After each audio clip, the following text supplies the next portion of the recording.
बघा बाळांनो, फळ्यावर दिलेलं उदाहरण आपल्याला सोडवायचं आहे.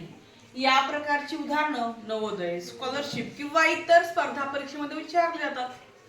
एका वस्तूची खरेदी किंमत आणि विक्री किंमत यांचे गुणोत्तर 5:9 आहे. तर शेकडा नफा किती?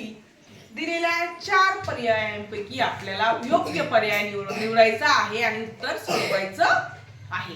या पर्यायापैकी एक पर्याय येण्यासाठी आपल्याला योग्य ट्रिक वापरावी लागणार आहे. आता बघा, एक वस्तू जी 5 ला आपण घेतली, कितीला घेतली? 5. पण विकताना 9 ला विकली, मग फायदा किती झाला रे? 4 चा. अगदी बरोबर.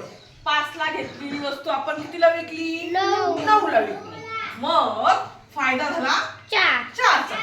आता कितीला घेतली आपण? 5 ला. मग 4 भागिले 5.